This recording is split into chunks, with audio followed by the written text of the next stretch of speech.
Good afternoon, everybody. Thank you so much for joining us today for this teach-in. My name is Lisa Marshall. I'm the Director of Organizing and Advocacy with New Yorkers for Clean Power, and it's really great to see you all today. We're very excited to present this teach-in this afternoon with three terrific speakers that I'm so excited to introduce to you. As folks trickle in, please introduce yourselves in the chat with your name, pronouns, and organization, or where you are in the state, and maybe how you heard about the teach-in today. We'd love to know who's coming from where and how you heard about this teach-in. We do have a series of teach-ins every year. We archive them on our website and on YouTube for people to watch later, and we're really excited to get started. So I'm just going to kick this off now. It's 12:02 as people keep trickling in. And today our topic is about false climate solutions. So it's a little bit of a bummer, but I thought it was really important to highlight some of what is going on and then really hone in on how this could be affecting our climate plans and climate goals here in New York State. So as you know, New York has passed 5 years ago passed the CLCPA, the Climate Leadership and Community Protection Act. And then 2 years ago, we released the Climate Action Scoping Plan, which is sort of the blueprint for how we're going to move forward towards those goals. And ever since we passed this and started making this plan, the fossil fuel profiteers have been hard at work to try to figure out how to slow things down and sideline these plans and continue to line their pockets and continue their business model. So they do this in a variety of different ways. They've done a lot of lobbying directly with legislators and lawmakers. They lobbied the members of the Climate Action Council. They've done public-facing misinformation campaigns with very nice sounding names about how they're not against climate progress. They just want it to be reasonable and they want it to be affordable and all of these things. Well, we know, and our speakers will point out, that these plans that they have are not reasonable and not affordable and not safe, and they aren't really solutions for reducing emissions. They are actually ways to delay and to continue their business model for decades into the future on our dime. So they have lots of different risky, expensive, and outrageous proposals that they have spent a lot of money to try to convince people are climate solutions. And so that's really important for us to see as New York is launching now our state energy planning process. And you can better believe that as the state energy plan process goes forward, you'll be seeing a lot of misinformation and trying to influence the state energy plan and trying to insert these false climate solutions into our state energy plan.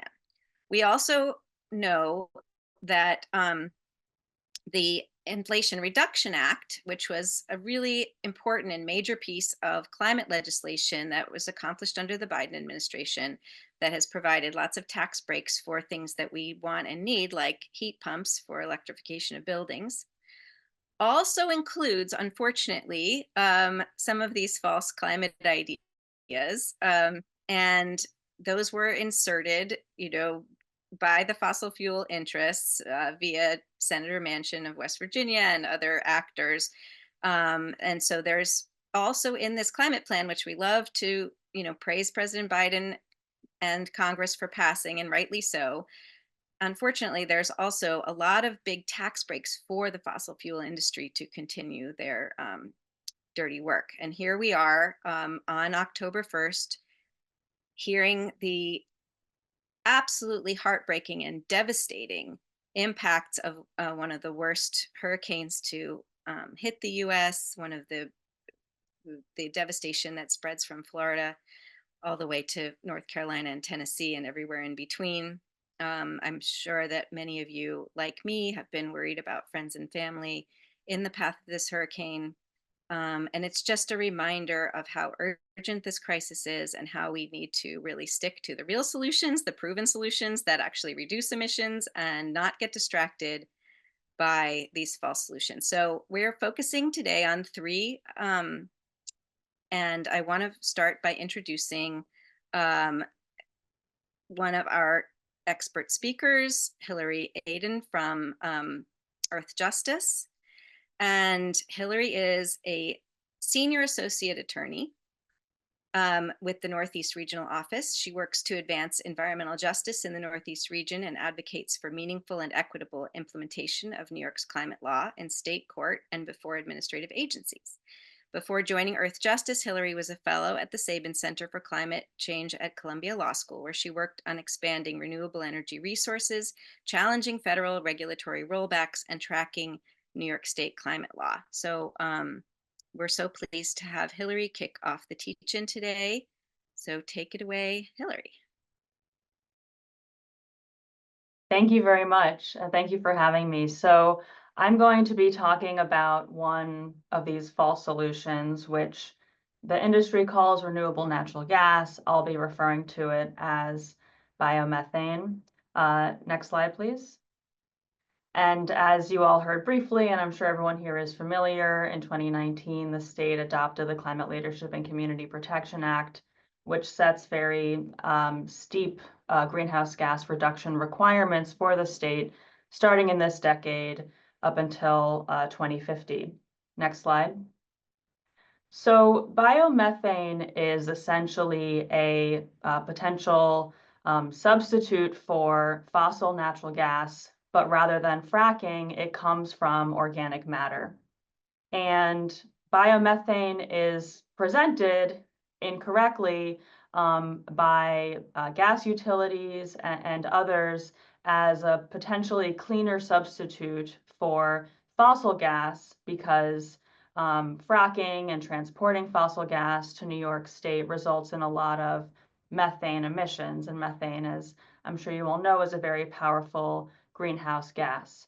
And biomethane, although when you burn it in homes or businesses for cooking or heating, it creates the same carbon dioxide emissions as burning fossil gas. And of course, that is also a greenhouse gas.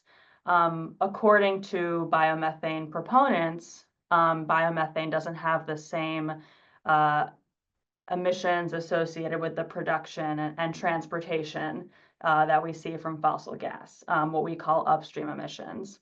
And as I'll be talking about today, that's not really true. And in fact, creating biomethane and moving it through the state emits a lot of greenhouse gases as well as other pollution. So what is biomethane? This is a handy graphic that shows some of the primary feedstocks that are used to create biomethane. These are the raw materials that biomethane is sourced from, including livestock manure, crops, wastewater, sludge, and food waste.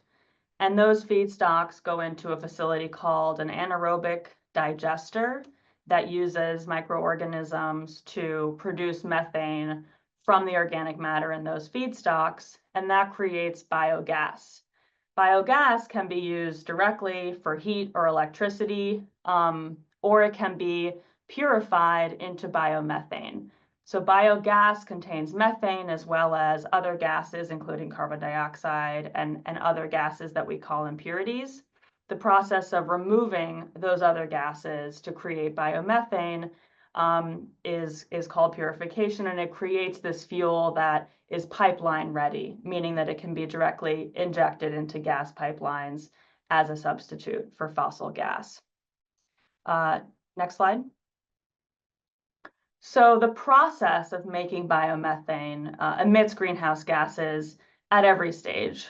First, as I mentioned, biomethane is created from feedstocks like manure or food waste. Those feedstocks have to come from somewhere, and they're often transported by truck. Obviously, that, unless they're electric trucks, results in greenhouse gas emissions. The process of anaerobic digestion, which creates biogas from those feedstocks, emits a lot of methane. And in fact, an anaerobic digester can emit up to 15% of the methane that it's creating. And so all of those methane leakages, that's a really serious greenhouse gas problem because methane is such a powerful greenhouse gas.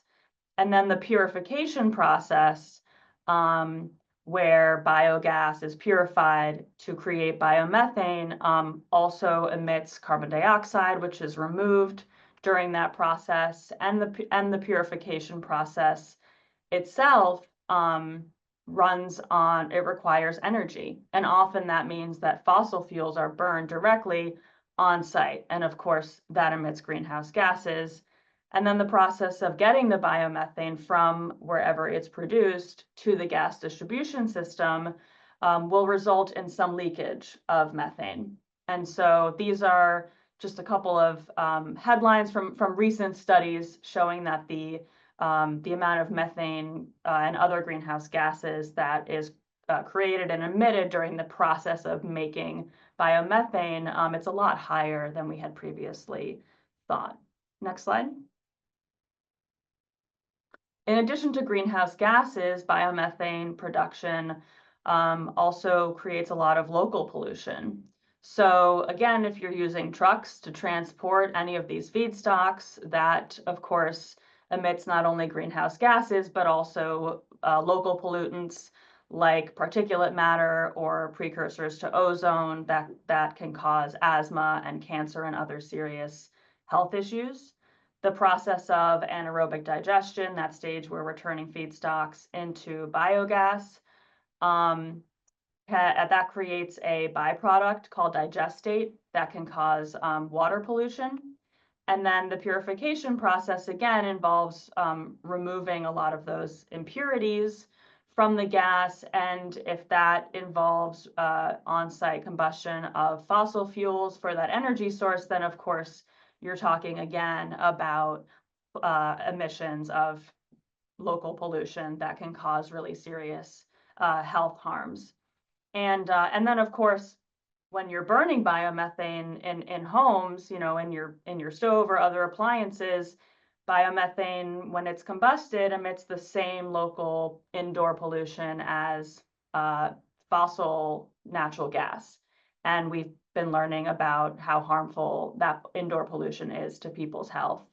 Another issue with biomethane is that because there's now a market for biomethane, some companies are intentionally using practices that create methane so that they can sell it. So for example, dairy farmers who can market their manure as a feedstock for biomethane, they have an incentive to use methane management or manure management practices that create methane, like storing it in a lagoon, as opposed to manure management practices that don't emit as much methane. And those practices, of course, that's harmful to the climate because now we're creating methane where there wasn't any before, but that can also cause local air and water pollution as well as odors and other environmental problems for host communities. Next slide. And then, of course, we know that when we transport fossil natural gas through pipelines and the gas distribution system, there's always some amount of methane leakage, and that's true of biomethane as well. And that is part of why biomethane, if you look at the whole supply chain, results in quite a bit of methane emissions. Next slide. Here in New York, some gas utilities are presenting biomethane as a clean alternative to fossil gas. And the theory goes, as I said earlier, that biomethane is preferable to fossil gas because it doesn't have all of the same upstream emissions associated with fracking and transporting fossil gas to New York. But as we've just seen, the process of creating biomethane actually is very greenhouse gas intensive at every stage. And it's really important for us to account for those emissions when we're thinking about the impacts of using this fuel. So there are utilities now that are asking the Public Service Commission for permission to charge their ratepayers for the infrastructure to build out the biomethane system in the city and in the state, and we're very concerned about that. So this is a headline about National Grid wants to heat more homes with converted food waste. So that's one of the things that's happening here in New York. That food waste is being used, being sent to anaerobic digesters like the ones I've been talking about to create biogas and then eventually biomethane to be injected into the gas system. National Grid actually runs a biomethane purification system at a wastewater treatment plant in Brooklyn, and that project took much longer than it was scheduled to get online. And then once it did get up and running, it immediately went offline due to malfunctions and ran only about half the time in the first year that it was in operation. And in the meantime, all of the biogas that was being created was just getting burned because there was no purification facility to turn it into biomethane. And so the local community has been impacted by that flaring biogas right outside their doors. And so this is, I think, another important cautionary tale about how these facilities can impact local communities where they're sited, in addition to the climate more broadly. Next slide. So for these reasons, we don't see biomethane as a viable decarbonization pathway, certainly for the building sector. Next slide. Another issue with biomethane is that it can prolong the life of the gas distribution system that we really need to be downsizing, and we need to be downsizing it in a managed way that makes sure that ratepayers are protected in addition to the climate and our public health. And what we don't want is what you can see happening in this slide, where if there's no planning for downsizing the gas system, people who can afford to electrify their appliances will, and they will leave the gas system. And then relatively lower income ratepayers who aren't able to electrify on their own are stuck footing the bill for a gas distribution system that's the same size with fewer ratepayers. And that's where you see those rates ballooning. And so another reason that we're concerned about biomethane is that we need to be focusing on moving towards real solutions, not false solutions that prolong the life of the gas system. Next slide. And of course, as I mentioned before, there are a lot of harms associated with using methane, whether it's biomethane or fracked gas in people's homes with respect to the public health impacts of burning methane, which can create oxides of nitrogen, which cause asthma and learning deficits and lung conditions and other health issues that just exacerbate the public health and environmental injustices that we're trying to address here in New York. Next slide. So this is a great graphic from the Building Decarbonization Coalition that looks at 4 potential pathways for the gas distribution system. And as you can see, continuing to rely on pipeline gas, whether that's fossil gas or biomethane, doesn't get us the benefits that we need with respect to cost or health or safety, et cetera. Whereas a managed phase transition starts to get us to those benefits where we are able to prune the gas system as people leave in a planned and managed way, and we can downsize over time. Next slide.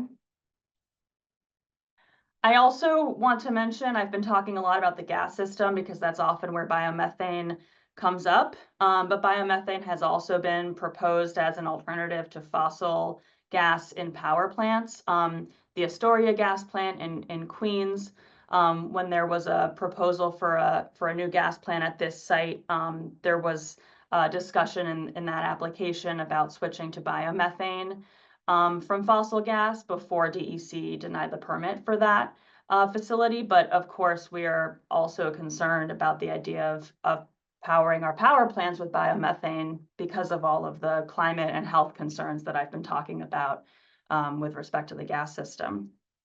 Next slide. And then finally, I want to mention another part of what is fueling the biomethane market in New York State is that biomethane producers, they're able to sell the biomethane itself, that fuel, but they can also sell environmental attributes, which are sort of like carbon offsets that fuel suppliers in other states can then buy in order to comply with their obligations under regulatory regimes like the federal renewable fuel standard or the low carbon fuel standard in California. And what this means is that fuel suppliers who are required to reduce the carbon intensity of their fuels can buy an environmental attribute and say, look, I paid for someone in New York to create biomethane, which has these climate benefits, and so I'm complying with the regulations on me without having to actually reduce the carbon intensity of my fuel. And so this is a problem because even to the extent that biomethane does produce climate benefits, which again is sort of unknown and dubious because of everything we've been discussing, those climate benefits get transferred to whoever buys the environmental attribute associated with the biomethane. And so if someone in California is claiming emissions reductions and a gas utility in New York is also claiming emissions reductions, that's double counting, meaning multiple entities are claiming the same emissions benefits. And that means that we're not really reducing our greenhouse gas emissions in the way that we need to. Next slide. So that's all I have. Thank you very much, and I look forward to the discussion. Thank you so much, Hillary. So before I introduce the next speaker, I just want to emphasize that when you hear Hillary say biomethane, when you hear things out in the world from the people proposing to use biomethane, they're not saying biomethane, they're saying renewable natural gas. So Hillary is rightly not using their branding for their terrible product, but you want to make sure that when you hear that, you know what they're talking about, which is this cow poop gas, amongst other sources. And maybe Hillary, later we can go into this, but the two things that I think I didn't see in your presentation that I also would like to hear is a cost comparison, and also whether it's even reasonable to think there could ever be or enough supply of this biomethane to meet our energy needs. So those are two questions I'd love you to address in the Q&A, but thank you so much for that excellent presentation. So next, I would like to introduce Erin Murphy from the Environmental Defense Fund, and Erin is Senior Attorney for Energy Markets and Utility Regulation. Her areas of expertise are natural gas and electricity market design, natural gas policy, and utility regulation. She represents the Environmental Defense Fund in regulatory proceedings involving the design of wholesale and retail natural gas markets seeking to facilitate the clean energy transformation. She advocates before state public utility commissions for gas supply planning mechanisms. Oops, sorry about the barking. To prevent unneeded long-term investments in gas infrastructure and for utility adoption of programs to reduce methane emissions from gas distribution networks. Erin also advocates before the Federal Energy Regulatory Commission, also known as FERC, for new and better ways to facilitate the renewable energy integration and harmonize the wholesale natural gas and electricity markets. So remember before how I was saying there are these different ways that the fossil fuel interests are trying to insert these solutions into our laws and our planning. In New York, we are requiring all of the utilities to file their gas plans, and so both the biomethane and what Erin is going to address are solutions that the utilities are recommending for our buildings, and so Erin's going to explain to you why that's not a good idea. And also in the utility rate cases, this is when the utility has to go before the Public Service Commission to explain how they're planning to spend our money to serve us with energy. And a lot of times what they're doing is proposing biomethane and hydrogen as part of the gas system. So I'm going to quickly mute myself because there must be somebody at my door and turn it over to Erin Murphy.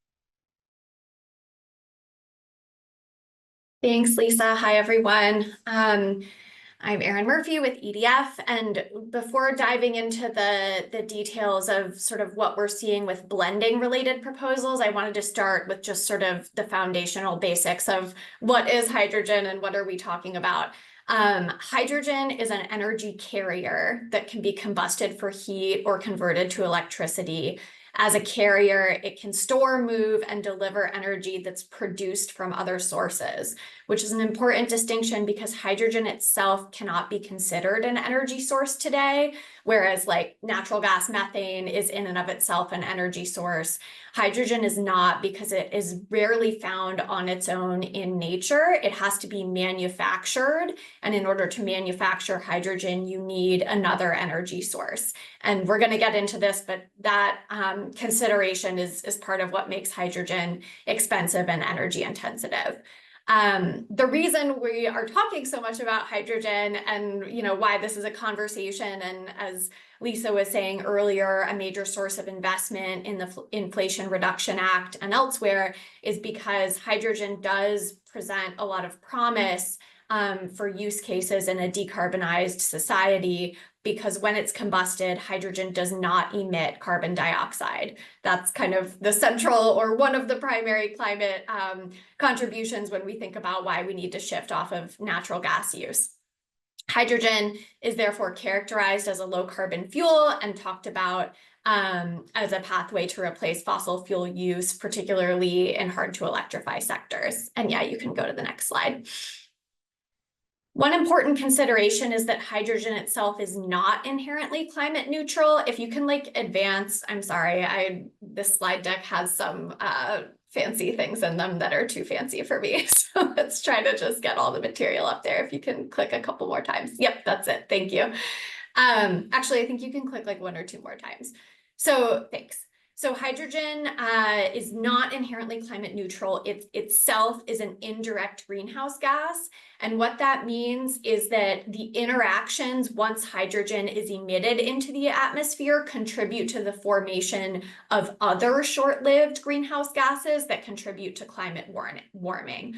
So when hydrogen is emitted, it oxidizes and breaks down in the atmosphere, and that process increases the concentrations of three prominent short-lived greenhouse gases, which you can see in red at the top, and that's methane, ozone, and stratospheric water vapor. And so each of those contributes to trapping more heat in our atmosphere, which is why, although hydrogen is not itself a greenhouse gas, we describe it as an indirect greenhouse gas.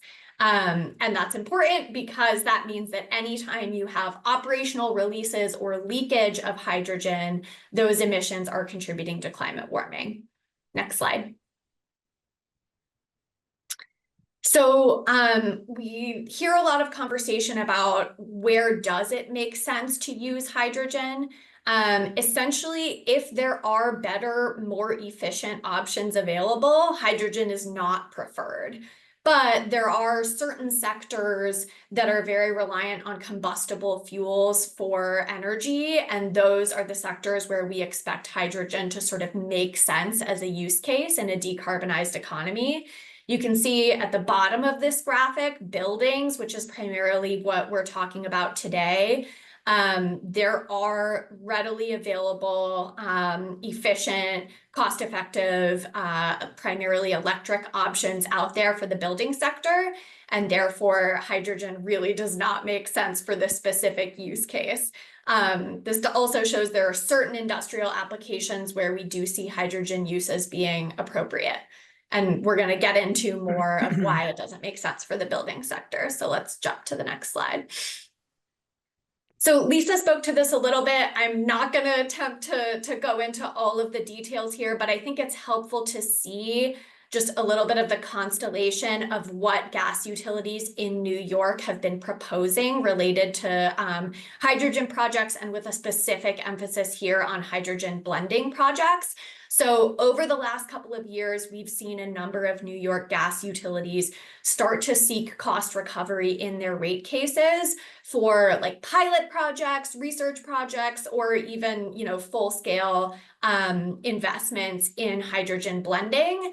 And I think, you know, seeing this trend, which I don't want to promise that this is up to date because things are happening all the time, but it does capture several of the proposals in the last couple of years, shows why it's really important for New York's Public Service Commission and other decision makers to be attentive and thinking about the need to set a clear policy about when we want to use hydrogen and when we don't, to make sure that we aren't approving these inappropriate investments by utilities. Next slide. Sorry, if you can, yeah, thanks. So first reason that blending is not a decarbonization strategy for homes and buildings is that the greenhouse gas emissions reduction that you can achieve is marginal. So first, hydrogen is less dense than natural gas methane, and it contains only 1/3 of the energy by volume as natural gas. By that math, a 20% by volume blend of hydrogen, which is what we've seen proposed by a number of utilities, only gets you a 7% reduction in greenhouse gas emissions. And that is just doing the math on that volume differential. When you factor in some other issues such as hydrogen leakage, our analysis has estimated about a 4% greenhouse gas emissions reduction associated with a 20% hydrogen blend by volume into the gas pipeline system. Oh, and thank you, Lisa. She just linked in the chat the new report that we commissioned by Switchbox, which contains a lot of this helpful analysis. Building on that, when you think about like, how can we get the best bang for our buck in terms of emissions reductions from the building sector? The amount of renewable capacity you would need to produce truly green hydrogen to achieve a statewide 20% hydrogen blend by volume, if you used that same renewable capacity to drive building electrification instead of producing hydrogen for blending, you could achieve 3 times the greenhouse gas emissions reductions. So it makes more sense if we're trying to drive down emissions as quickly as possible to move towards electrification rather than diverting that clean energy for hydrogen production. And this last bullet point here, which is that the natural gas network is not compatible with pure hydrogen, is something I'm going to get to later, but that is a big concern, which is that we hear utilities and other stakeholders talk about blending as like a road to decarbonization. It's also this risk that we're just entrenching reliance on natural gas, because a 20% hydrogen blend is still 80% natural gas methane use in the building sector, and it's not possible to scale that all the way up to 100% hydrogen without significant investments. Next slide. So hydrogen production is energy intensive. And again, that's why electrification is a better option. So, and sorry, I think I have a typo in this slide, which just gives you some information twice, but about 70% of renewable energy is lost along the hydrogen supply chain. And analysis has shown that to supply pure hydrogen to the building sector in New York State by replacing natural gas use would require 7.8 times more electricity than if you electrified all of those buildings with heat pumps. So again, you're seeing these significant energy losses along the supply chain, and therefore you need a lot more energy input up front to decarbonize buildings with hydrogen compared with electrification. And consistent with these findings is the Climate Action Council scoping plan, which I'm sure folks are familiar with, but that plan is very clear that there are viable pathways to decarbonize the building sector through energy efficiency and electrification. And there is some discussion in the scoping plan about use of hydrogen as well as electrification to decarbonize the industrial sector in New York. Next slide. So hydrogen itself is a climate warming gas, as I spoke to earlier. And I want to emphasize this warming potency, similar to the way we talk about methane being a near-term climate forcer, where its warming contributions are greatest in its first 20 years when it's released into the atmosphere. It's important to be using GWP 20 when we're thinking about hydrogen as well, because it's also contributing the most to warming in the first 10 to 20 years when it's been released into the atmosphere. So I know we talked about this a little bit already, but just want to emphasize that because leakage is such a significant problem in the natural gas supply chain, from pipelines, from storage, from end-use buildings and meters, all of those points where we have methane leakage now in the gas pipeline system, if you were to inject hydrogen or blend hydrogen into that system, you would similarly face leakage concerns with hydrogen, and that would be contributing to climate warming. Next slide. So we just talked a lot about sort of practical reasons for why hydrogen doesn't make sense as a decarbonization pathway in homes and buildings. In addition to those limitations, there are some safety and health risks that are important to consider. So first, some of the safety risks: hydrogen leaks more easily than natural gas. It's a smaller molecule. And so that leakage has those climate impacts, but it also has safety implications because hydrogen, like methane, natural gas, is a combustible, flammable gas. And so when we're, moving it through our neighborhoods, under our sidewalks, and into our homes, it's important to be conscious of those risks. Hydrogen is easier to ignite, and it has a wider explosive limit range and a lower ignition energy compared with natural gas. And the flames of hydrogen can be difficult to detect. They're like the color of the flame is very low in visible light. And those flames are hotter than natural gas methane when it's burning. Also helpful to consider that hydrogen combustion, although it's not releasing carbon dioxide that's contributing to warming, it can have negative impacts on local air quality. Because the hydrogen flames burn hotter, they generate more NOx, oxides of nitrogen, which contribute to local air pollution that has harmful health impacts for people nearby those combustion sites.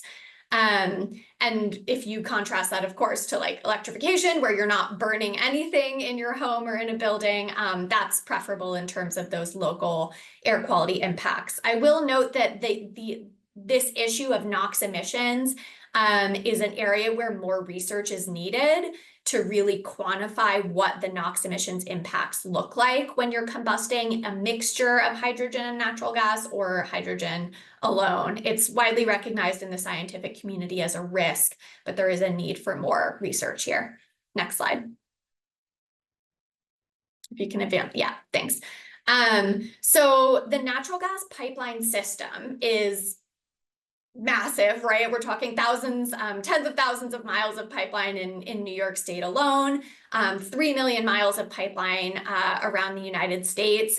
All of that infrastructure is specifically engineered, designed, and built to transport a specific molecule, which is natural gas composed of 95% methane. To just inject a new molecule into that system without evaluating what upgrades might be needed, and whether the infrastructure can handle a different molecule or not, is really irresponsible and creates risks. So I've been talking about this, right? The fact that hydrogen and methane are distinct molecules that have unique properties and behaviors, like some of the flammability distinctions I was describing on the last slide.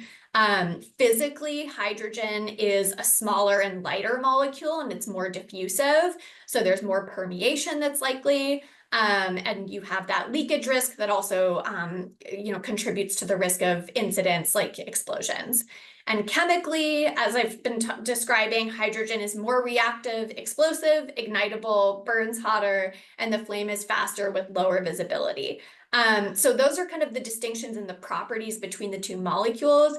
Then there's this graphic on the right part of the slide that it looks like part of it might have been taken away, but there's the paper that this graphic is drawn from is linked in the sources in this deck. And this is a new peer-reviewed paper that was published in August that's a really valuable detailed walkthrough of existing natural gas infrastructure and describing what would be the implications of converting that infrastructure to dedicated use for hydrogen. And each of the little colored circles that you see under each of the segments are flagging different risks and concerns that are described in more detail in the paper. But what this really speaks to is that there would be significant investment that would be required to convert pipelines, storage, and end uses from natural gas to hydrogen. And while that may make sense for certain applications where hydrogen use makes sense for a decarbonized society, the idea of just injecting hydrogen writ large into the natural gas pipeline system really requires careful evaluation for safety and climate and all of these risks before it's pursued. And I think the next slide is just the sources. So I hope that is helpful. And we've got all the links in here to the sources that I referenced. Thank you. Thank you so much, Erin. What a great overview. I think it's really important we don't have time on this teach-in to go into all the possible uses of hydrogen. We really are focused on the buildings, which is sort of the worst, as Erin's slide showed. It's the sort of the worst application of hydrogen, and it's one that we're really trying to fight all the time here in New York. And hydrogen has a big following among sort of the climate bros on the internet. You know, people really want to embrace this as a solution. And we do think there are some ways that hydrogen can be used as we transition off of fossil fuels, but definitely not ever and never in our buildings. I know, Ella, it's terrible.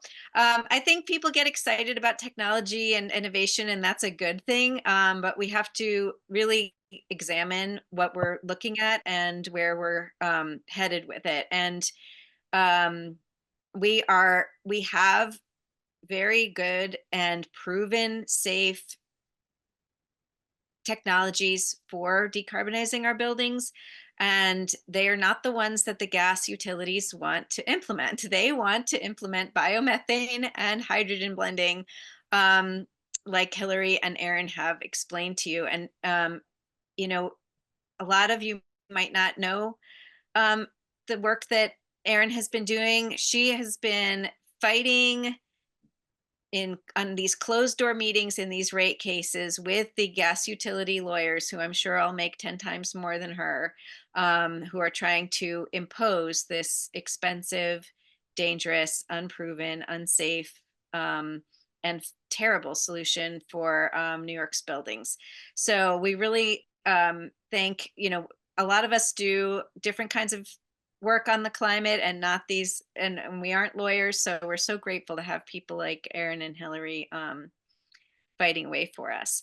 So our last solution, or false solution, we're covering today is a little bit of a different nature. This is not related in any direct way to New York's building and how we're going to decarbonize them, but I'm really excited to introduce you to our next speaker, who's going to talk about carbon capture and storage, and specifically a proposal that many of you are aware of for here in New York. Carbon capture and storage is one of the things that massive tax giveaways of our tax dollars are being doled out to shady operations, fossil fuel interests all across the country, as a way to reduce emissions or capture carbon. And Carolyn's going to tell you all about this. And I personally am very interested in this topic because the proposal that Carolyn's going to tell you about for how they were going to do a CCS proposal here in New York was actually proposed for where I live here in Chemung County, in the Southern Tier. So I'm going to introduce Carolyn and let her tell you more. But Carolyn is Raffensperger is the executive director of the Environmental Health Network. While working as an archaeologist in the desert southwest of the U.S., She was enchanted by the beauty of the landscape and horrified at the environmental threats posed by dams, mining, and toxic waste disposal. She left archaeology to work for the Sierra Club in Illinois. The desire to protect rivers, prairie, and desert led her to law school. She's the third of our amazing lawyers on this presentation. Her graduate school training in archaeology and her law school education provide the tools Carolyn needs to serve her clients, the future generations of all species. And Carolyn hosts the carbon capture and storage plenary calls, which meet the second and fourth Friday of each month, where people from all across the country who are combating this particular false solution are meeting and listening to different presentations and keeping up on the latest. So without further ado, I'll turn it over to you, Carolyn, and thank you for being here. Thank you. I'm delighted to be here. Oh, one of the things that you didn't hear because you hadn't been admitted to the session yet was that we were introduced to you. And what we heard about you, the participants and listeners to this, is that you're deeply knowledgeable. And that's a wonderful place to be when doing this interactive kind of presentation, to talk with some people who are so knowledgeable and so experienced in making wise assessments of things like these false solutions. So one of the things I would invite you to do as I'm talking is to invent your own design criteria for what a solution would be to the climate problem. So, I've got a whole set myself of what would actually be a climate solution. It's easily reversible. It doesn't add to the larger problem. We can go through all of those criteria, but I'm going to present one that I think fails on every one of the criteria that we could come up with. My niece, when she was about 8, said that she wanted to grow up and be an ologist who fixed what other ologists had damaged. And I think that that's what my talk is all about today, is that you ologists of some form are assessing a kind of technology that is really going to be incredibly destructive long term. So with that, I want to go into the next slide and remind you that Bill McDonough, the great architect, said that regulation is design failure. And I think that everything that I'm going to tell you about carbon capture and storage is an exemplar of design failure. Oh, let me just start out with CO2, one of the major greenhouse gases, but it is also a really nasty substance when you concentrate it. So I'm going to go into the next slide, please. What is carbon capture and storage? It's a technology that captures carbon from the smokestacks of many different kinds of plants, power plants, ethanol plants, and other polluters. The CO2 is pressurized until it turns into a supercritical liquid. For the most part, that's not the only way it can be transported, but then it's sent somewhere through a long high-pressure pipeline and then pumped a mile below ground, for the most part, which is either permanently sequestered permanently, whatever that means, or used in enhanced oil recovery to extract more oil from the earth. Next slide. So there are 4 elements: that capture component of carbon capture and storage, the transportation via pipeline, the storage or sequestration of the oil, and then the raking in of the enormous public subsidies and tax credits. So the subsidies are coming from DOE, and then the tax credits, of course, are coming through the usual IRS and Treasury routes. Each step in this has a huge set of regulatory hurdles and a large number of agencies. Next slide. So one of the things that I want to have you focus on is that CO2 is an exceptional solvent and can be used to extract the last drop of oil out of pretty much depleted oil wells. So most of the enhanced oil recovery currently going on in the United States uses underground naturally occurring domes of CO2, where they're extracting it from that dome, using a pipeline and taking it to a nearly depleted oil well and to force out the very last drops of oil. And of course, CO2 can be used instead of water for fracking. Next slide. So we know that this is one of the vanguard programs that was planned for New York, that CO2 fracking was proposed for the southern tier. And it was this enormously complex Rube Goldberg kind of design. And the initial plan was that they're going to use rail cars to ship it up from New Orleans and Louisiana, the CO2, and bring it to New York to essentially frack in these closed loop drilling for the methane to force it out, similar to enhanced oil recovery, but it was designed to get around the fracking ban in New York. Next slide. So you know that probably that New York has passed legislation that added CO2 to the really wonderful fracking ban that you have all passed, and yet the governor has not signed it. So we're still waiting for the governor of New York to sign this particular piece of legislation. This is important because if this was going to go through New York, we were going to see CO2 fracking just explode. Well, I don't want to use that word too liberally, but we were going to see many, many more projects using CO2 for fracking. Next slide. So why is this a false climate solution? Everything that you hear about it is that it is a great idea. We're going to capture that CO2 and bury it underground. So what's the problem? Well, the first is that the capture itself requires more energy.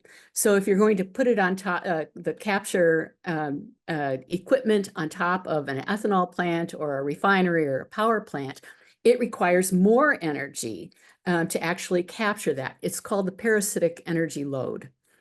Early carbon capture and storage projects are going to be put on the easiest to capture CO2, which are ethanol plants for the most part, because in the distillation of ethanol, it produces almost pure CO2, not completely pure, but close enough.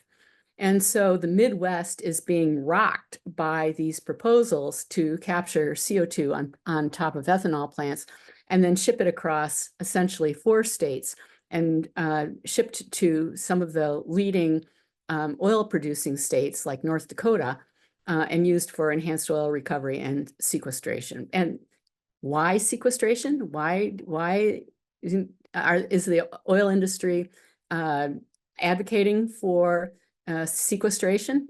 Because they can store it and then pump it back out and use it for enhanced oil recovery when they need it.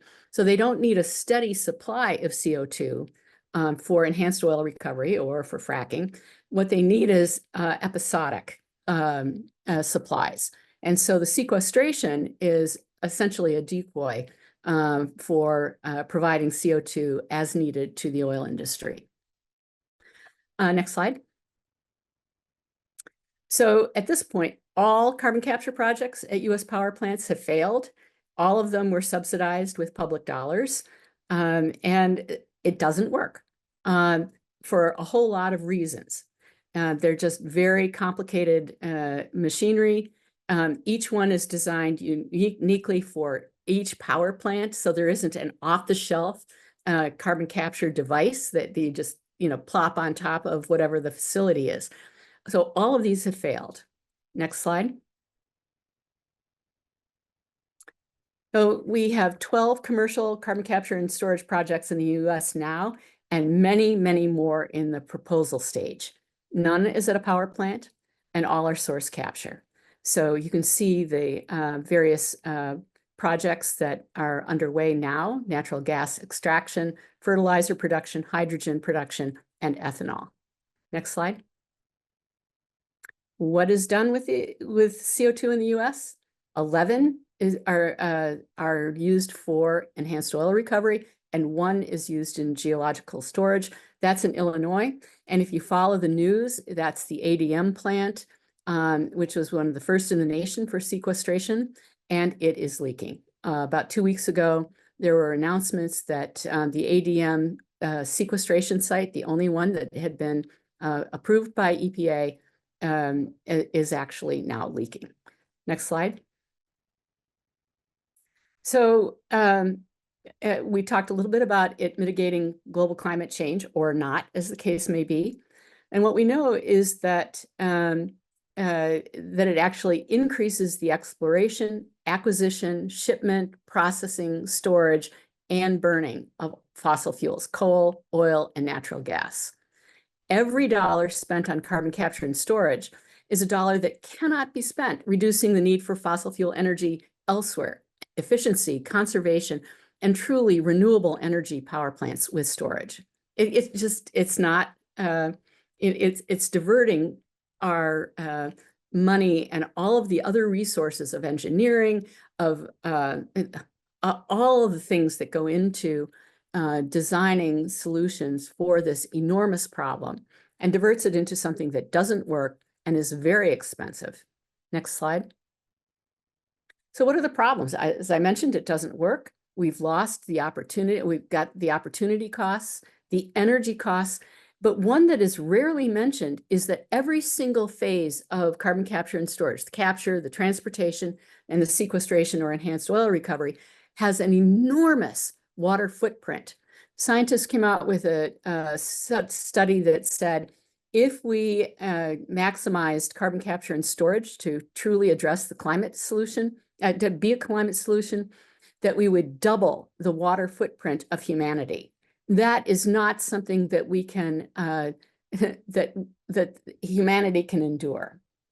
But one of the other things is that CO2 is toxic and it's an asphyxiant. It's also explosive. So if you listen to the previous presentation on hydrogen, what we're doing is coming up with these solutions that are really explosive. Next slide. So the health impacts of CO2 are pretty important to consider, especially if we're going to be compressing it into a supercritical liquid. It is no odor, invisible, and it can kill you. One of the things we're going to mention when we talk about pipelines is that we have kill zones, fatality zones around pipelines. So these are not your grandparents' pipelines.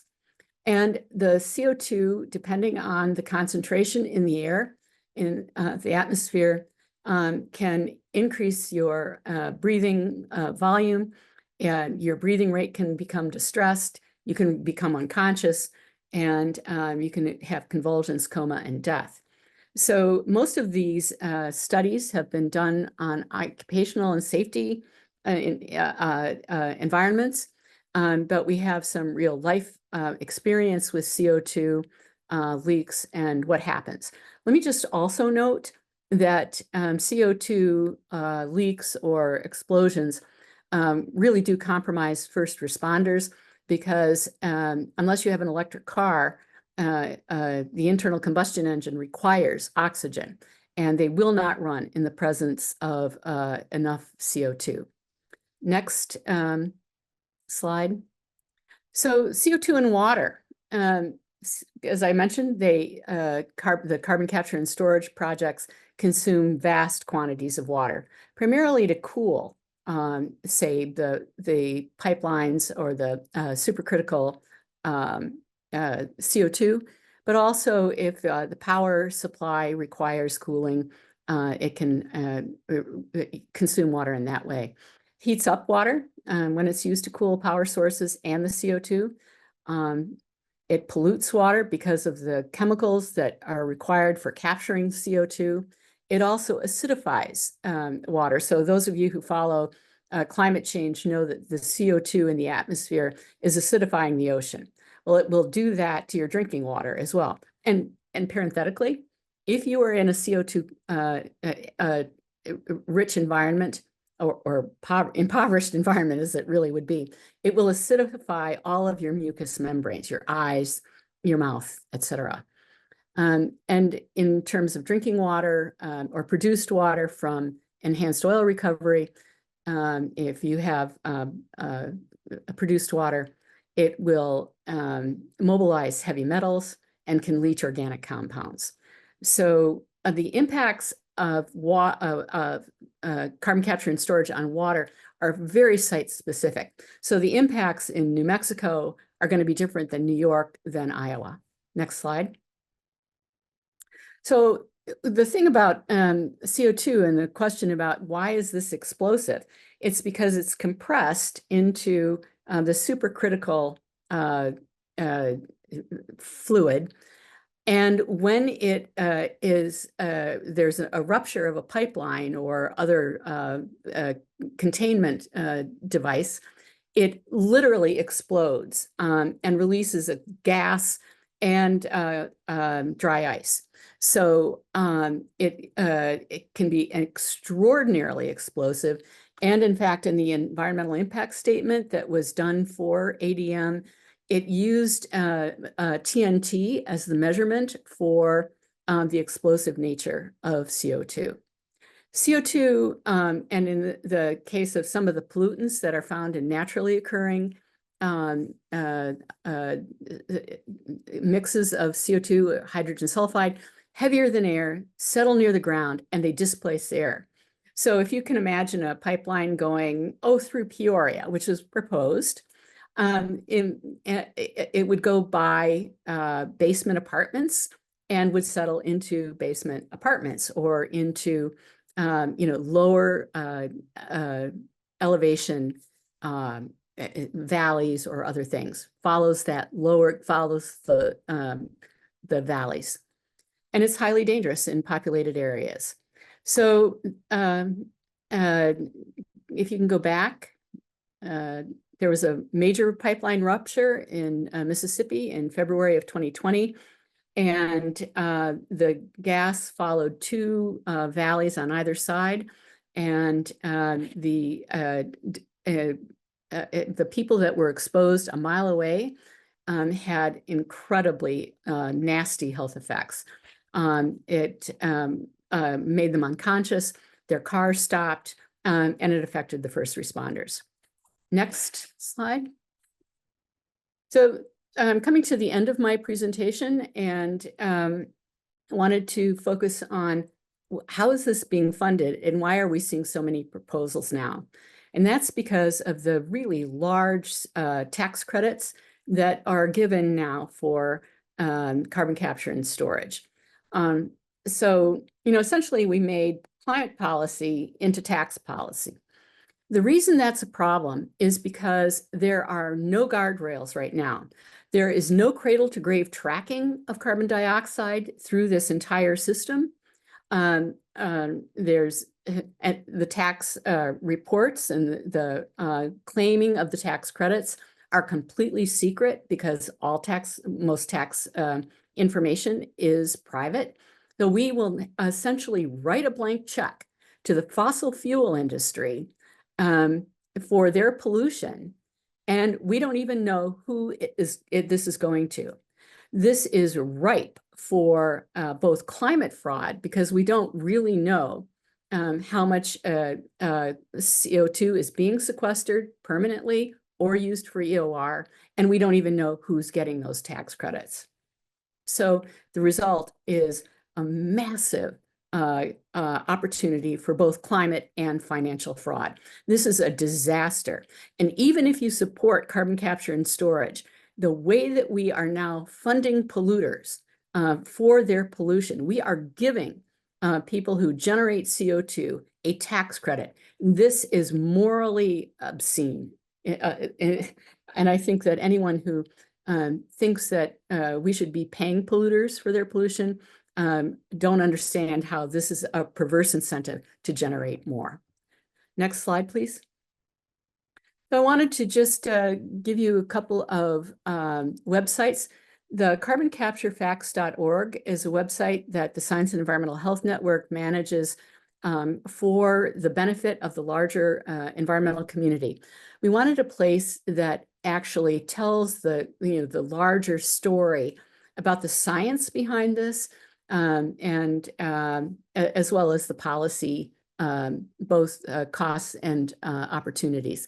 So you can see a lot of the videos from the CO2 plenary listserv, and the events that we hold there. And then, of course, the Science and Environmental Health Network's website also contains quite a lot. Thank you so much for your time and your attention. Thanks so much, Carolyn, and to all of our speakers. And now you can see why I scheduled this teach-in for 90 minutes instead of 60, so that we have time for your questions. I do want to create an action for you all to take that will be specifically about these 3 false solutions and how they should not show up in our state energy plan. But the state energy planning process doesn't have a comment mechanism yet. And so instead, what I'm going to ask you to do is to take action with us for the building decarbonization solutions that are proven and that we already are working for. And so I am going to share 2 things with you real quick. The first one is a link to take action to send an email to Governor Hochul. I'll put that in the chat in a second. And the second one is put the New York Heat Act in her budget. And the second one is we are mobilizing to Albany on Wednesday, January 29th. And as we've done the past few years, we've had bigger and bigger mobilizations every January to try to pass the New York Heat Act. And so I'm just gonna try to put this in the link to everyone. Here we go. Here's the link to sign up on Wednesday, January 29th. So if you're available on Wednesday, January 29th, I would love for you to sign up to join us in Albany for a big rally and lobby day, so that we can start to get the state to invest in the building decarbonization solutions like heat pumps and thermal energy networks that are in the scoping plan, that are proven, that are real climate solutions. No, there's nothing that's perfect, but these are really the 21st century solutions that we need for our buildings, and to start to transition in a responsible and planned way, an equitable way, off of the gas system. So I'm going to put the other link to take action in the chat in a minute, but meantime, let's stop doing the slide share and we will take your questions now for our panel. I hope you've been putting your questions into the chat, and I'm going to check my question and answer document here to see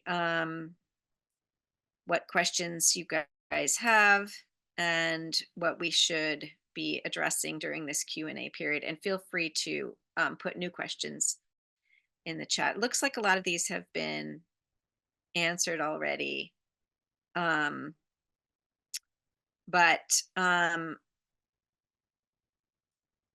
do you want to just quickly, I know that the many proposed uses of hydrogen are so many that we can't possibly and shouldn't go into them.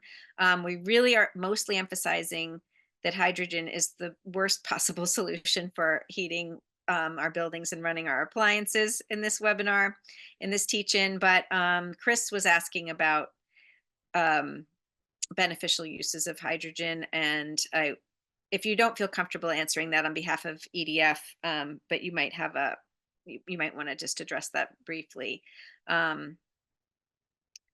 Yeah, happy to speak to that. I think, that's right. And the bulk of my presentation and a lot of our advocacy in New York before the Public Service Commission has been focused on making sure that ratepayer funds are not diverted towards hydrogen use in homes and buildings where we know that there are all these risks and there are not a lot of benefits compared to other decarbonization pathways. But there are some applications where we see hydrogen as strategic and likely to make sense in order to achieve economy-wide decarbonization. And it's really specific to applications where sustained high temperatures are needed for the process. So having like a steady supply of combustible fuel to maintain a high heat makes sense. And so those are like certain types of industrial processes, not all industrial applications. Many can be electrified. We've seen steel production pointed to as one. I also want to emphasize that like there's a lot of research going on to try to ensure that we can electrify some of these industrial applications, but it does seem like hydrogen might be useful in those use cases. I guess one other thought I'll flag there is that because of the leakage risks, right? We think it really will make sense for hydrogen to be produced as close as possible to where it is used, right? So the idea of like our current nationwide natural gas pipeline network being fully converted to a hydrogen pipeline network is just not necessary, because we won't be using as much hydrogen as we use natural gas today. And hopefully we'll be producing that strategic hydrogen close to those strategic end uses with minimal transportation in between so that leakage is minimized. Great. Thanks so much, Hillary. Yeah, there's so much interest in hydrogen, and there's so many different ways to produce hydrogen. For you who are visual learners, something that was helpful to me, think about hydrogen. When we say it's a small molecule, it is the smallest molecule in the whole universe by a lot. And so imagine trying to make something to encapsulate this small molecule out of other materials that are bigger molecules. And this hydrogen, imagine like a little marble bouncing around in a lot of basketballs, right? The basketballs are the bigger molecules and the marble is the hydrogen. This is why the pipes, like steel pipes, for example, become brittle and crack, and that hydrogen inevitably leaks out. So it's very hard to hold on to such tiny, tiny molecules just chemically. There's nothing we can do to change that. It's just teeny. So, you know, in the cases where you have maybe some excess energy that you want to store near where the energy is produced, for example, maybe you could use you could convert it to hydrogen to store it there for short-term deployment. But in terms of putting it through long distance pipelines and piping it into people's homes and buildings and appliances, it's just pure nonsense. And the chemistry and physics of hydrogen basically dictate that, for all the reasons that Erin outlined in her wonderful presentation. Okay, so Dave Bradley was asking a question about carbon dioxide being explosive. I think that Carolyn is really referring to when you put carbon dioxide into this supercritical form and then put it into a pipeline and try to move it around. Those pipelines rupture and the carbon dioxide just comes zooming out as this big horrible cloud. And sinks down as Carolyn was describing, but maybe you want to put a finer point on that. It's not something that we generally think of as explosive in the sort of in hydrogen sense. Right, it expands. So it's been compressed into the supercritical liquid.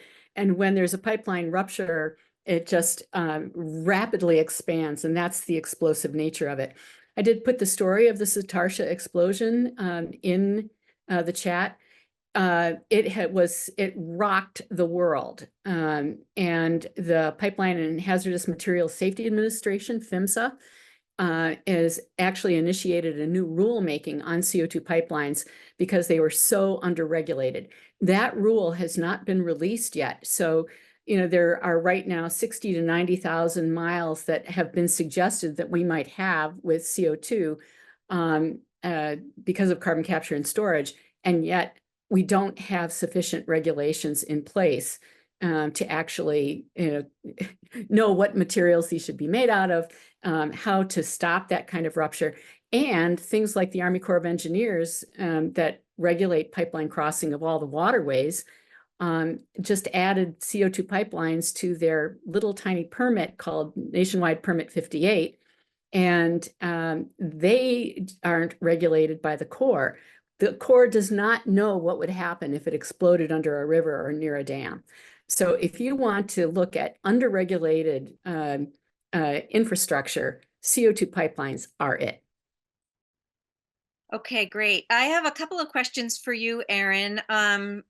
Chris Carrick asks or says, National Grid took the whole summer to replace the gas lines on his street. That is so sad whenever I hear that. And do we know how much money the utilities are spending on these pipe replacements and what these funds could have accomplished to facilitate electrification instead? Which they could do if we pass the New York Heat Act, I'm adding to Chris's comment. So Hillary, would you care to address that? I don't have an exact number for you, but certainly National Grid and other gas utilities, pipe replacement is very expensive, and ratepayers bear the burden of those investments. I've seen estimates of like $1 million to multiple $1 million per mile of pipe that's replaced. That obviously varies depending on the location and like the affiliated costs. But when you add up all of those costs and the thousands of miles that are outstanding and planned for replacement in the coming years, it's a really significant burden to ratepayers. And I think Hillary had a really good slide in her presentation that kind of speaks to how we're creating this real risk of stranded assets because these costs are being dispersed over whatever the intended use is of the asset, which is, I have seen 60 to 70 years as like a planned useful life for distribution mains that are replaced in New York. So they're planning to spread the cost recovery over those decades to come. But as customers leave the gas system, you have fewer and fewer customers left to help share the cost of those pipeline investments. So it's a real financial risk. And yes, absolutely, if we were instead, shifting that investment towards electrifying those end users, it would be better all around, right? Saving costs and mitigating the climate impact. I will note that there's a proceeding underway as part of the long-term gas utility planning proceeding before the Public Service Commission, where the commission is looking to develop stronger policies around non-pipes alternatives to require the utilities to consider and evaluate NPAs, including beneficial electrification, as an alternative to investments like leak-prone pipe replacement. So we're getting ready to file some comments on that and really hoping to see the commission act there to set stronger requirements for NPA consideration. But that doesn't preclude the importance of New York Heat either. So Hillary, I'm sure you might want to add more. I think Erin covered it. I don't have anything to add. Thank you. Oh, okay. Here I've spotlighted you. Okay, and this I have the questions that I posed to you, Erin, at the end of your presentation. Oh, let's bring Erin back. About the relative costs of biogas versus frack gas, and sort of how much of it is actually cow poo and other sources that we could ever really have enough of it. Do you want to address that? Definitely. So the short answer is that renewable natural gas or biomethane is extremely expensive. And no, we will never have enough of it to actually substitute all of our fossil gas. To put a little bit more detail on it, biomethane is about $11 to $35 per million British thermal units, as compared to 3.5 to 5 for fossil gas. So that's totally untenable, as a substitute especially when we're looking at gas bills already being really too high for New Yorkers. And in terms of feasibility, as some people have been talking about in the chat, there are some sources of methane that are going to continue to produce methane, like landfills. Well, that's really minimal compared to the amount of renewable natural gas or biomethane that we would actually need for it to be a true substitute. The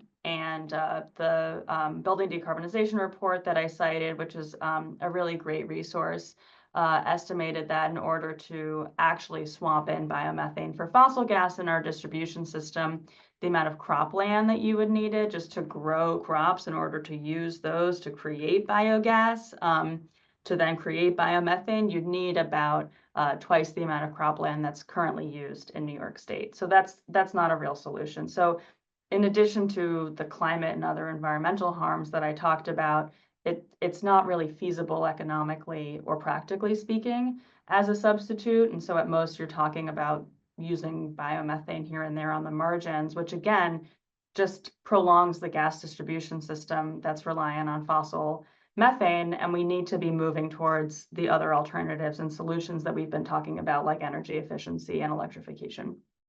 Thanks so much, Hillary. You know, it is disappointing. It would be great if these things actually worked, right? If we could take our excess carbon dioxide and store it somewhere and help the climate that way, or if we could find some alternative to gas that didn't have a bad climate impact and we could use the existing pipeline system. It just unfortunately ain't so. So we have to face the truth that sometimes the solutions are the ones that we already know about, not some new shiny thing out there, and that they are going to just something that we have to plan for. And but the real solutions do exist, and we have to really stay focused and keep our regulatory agencies and our elected officials focused on the real solutions instead of the false ones. So I'm looking here to see if there's a couple more questions. And don't be shy, folks. Please feel free to put your questions into the chat because we do have a few more minutes. Again, all these reports and links, the slides and the recording will be shared with you after the fact. Mark has a question about the biomethane.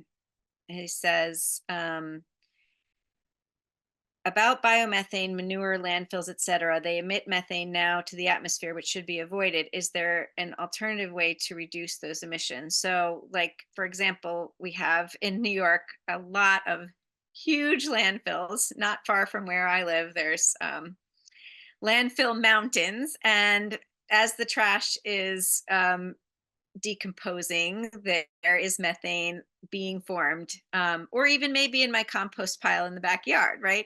But in the large scale, we have these big landfills and they are producing methane. So what should be done, do you think, with that methane, and how is that different than proposing biomethane, Hillary, as a solution to be piped into our gas system? Right. So I really appreciate that question. I'll answer it in a couple of ways. First, I think this sort of goes to what I was talking about in terms of the intentional production of methane. You know, you have to look at what is the baseline. If it weren't for this biomethane, what would be happening? So I think we often hear, well, otherwise this methane would just be vented into the atmosphere. Methane's very harmful. Shouldn't we turn it into biomethane?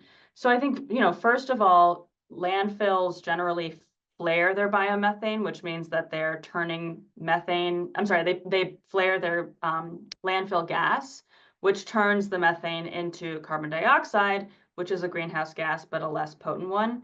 Obviously that flaring, you know, that has a lot of environmental greenhouse gas and local impacts. It's not like flaring is a good thing, but it gives lie to the idea that landfills are just emitting methane. And if you turn that into biomethane, you know, it's going to be more beneficial for the climate. I think also we need to look at diverting food waste from landfills, because that's where you end up getting methane from landfills. New York State has a solid waste management plan that is supposed to be moving us towards, you know, zero waste and towards composting that, if it is done correctly, won't produce methane. And so why are we, you know, defunding community composting programs? And, you know, we should be moving towards real solutions that are going to manage our food waste and other waste in ways that isn't going to produce methane. So I think, you know, number one, there are things you can do. Number two, I think the sort of baseline is often inaccurate. And number three, I would say, to the extent that some methane emissions are inevitable at some of these facilities, as someone said in the chat, you know, Bob Howarth would say we should be using biogas on site, because anytime you're moving methane around, it's going to leak, and that's going to have greenhouse gas consequences. So, you know, biogas can be used on site for heat. It can be used for electricity. Putting more energy into it, using fossil fuels to turn it into biomethane to pipe into people's homes, that's the last thing we should be doing with it. That's so great. And it's similar to the hydrogen question, right? If you, like I said before, like say you have a renewable source of generating power and it's generating more than can go onto the power grid at that time, you could maybe use hydrogen to store that energy, right? And then take it when you needed it. But to sort of use our precious renewable energy to create methane and then send methane around into pipes is completely ludicrous, and it is different, and it is easy to be confused because when people get, I mean, we have, as Carolyn said, we have a very knowledgeable group here on our teach-ins at NYCP, but it is climate and energy stuff. It is complicated. There's a lot to know, and we're always all learning. And so it's very hard to know it all. So I want to just close up. We are almost at time. I have put into the chat again the take action, and I'm hoping that you will all send this email to the governor. It'll be great to be on the lookout for further actions about where we might be sending comments for the upcoming gas planning and the upcoming state energy plan, but those are not ready today. And can I ask folks to stop posting in the chat real quick so that people can see these links that I'm posting right now? So Mark and Dave, if you wouldn't mind just withholding the posts for a minute. So here's the link to sign up to come to Albany on the 29th. And I'm going to post the take action one more time and just give folks a minute to go to that link and fill it out. And that is to really keep the governor's focus on the climate solutions that are recommended in the climate plan, that New Yorkers for Clean Power and our allies in the Renewable Heat Now campaign have been advocating for. And we really are so grateful to the legal experts here, that Carolyn, Erin, and Hillary, who've shared their expertise with us. And we just thank you so much for all the work that you're doing, a lot of which is often invisible to the grassroots public, to keep these false solutions from being slipped in behind the scenes and behind closed doors. And Carolyn, what should people do if they want to be added to the carbon capture and storage plenary email list? You can email me. And my email is Carolyn, Carolyn, at sehn.org. Great. And we'll put that out in the follow-up email that all of you will get if you registered for this teach-in. Thanks, everybody, and have a wonderful day. Appreciate you all for being here, and a special thanks to my team, Lorenzo and Melissa, who ran the back of the Zoom and shared the slides, and to all of our wonderful speakers. Take care, everybody.